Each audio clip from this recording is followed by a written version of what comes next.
அக்ஷர் ஸ்கூல்லேருந்து வந்ததுமே அம்மா பசிக்குது எனக்கு ஏதாவது ஸ்நாக்ஸ் கொடுங்கன்னு கேட்டிருந்தான். நான் வீட்டில் வந்து முறுக்கு மாவு இருக்குடா, ரொம்ப நாளாக நானும் சுடணும்னு ஆசைப்பட்டுட்டு தான் இருக்கேன், எப்படி பண்ணுறதுன்னு தெரியல, கொஞ்சம் நேரம் வெயிட் பண்ணுன்னு சொல்லிட்டு நிறைய வீடியோஸ்லாம் பார்த்துட்டு கடைசியில் நானே ஒரு ஐடியாவுக்கு வந்து முறுக்கு செய்ய ஆரம்பித்தேன்.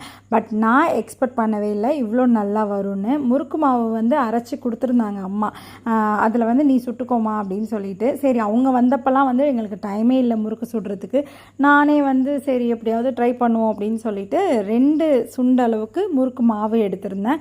1 ஸ்பூன் அளவுக்கு அதில் கருப்பு எள்ளும் அப்புறம் தேவையான அளவுக்கு உப்பும் சேர்த்திக்கிட்டேன். இப்போ ஒரு 3 ஸ்பூன் போல் ஆயில் வந்து காய்ச்சி இந்த மாவோடு சேர்த்தி நல்லா தண்ணி ஊற்றி பெசரி முறுக்கு சுட்டுட்டோம் அப்படின்னா சூப்பராக கிறிஸ்பியாக வந்துட்டு முறுக்கு வந்து ரெடி ஆகிடும்.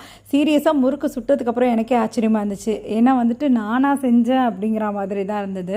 எந்த ஒரு விஷயமும் தெரியாதுன்னு வந்துட்டு நம்ம வெயிட் பண்ணிகிட்டு இருக்கிறத அதை செய்து பார்க்கலாம் அப்படின்னு சொல்லிட்டு நம்ம கொஞ்சம் ட்ரை பண்ணோன்னா நல்லா வருதோ வரலையோ, நல்லா வரலன்னா அது நம்ம லெசனாக எடுத்துக்க வேண்டியதுதான்.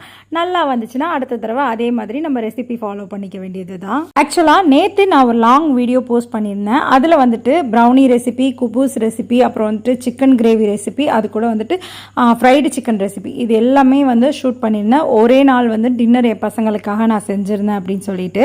அந்த வீடியோ பார்த்துட்டு ஒரு சிஸ்டர் வந்துட்டு எனக்கு இன்ஸ்டாகிராமில் பர்சனலாக மெசேஜ் பண்ணாங்க. என்ன பண்ணாங்கன்னா, ஒரு டின்னருக்காக நீங்கள் எதுக்கு இவ்வளோ கஷ்டப்படணும், காசு கொடுத்தா இதெல்லாம் கடையிலே கிடைக்க போகுது, இதுக்கு வந்து நீங்கள் இவ்வளோலாம் வந்து செய்யணும்னு எந்த ஒரு அவசியமும் இல்லையே அப்படின்னு சொல்லிட்டு.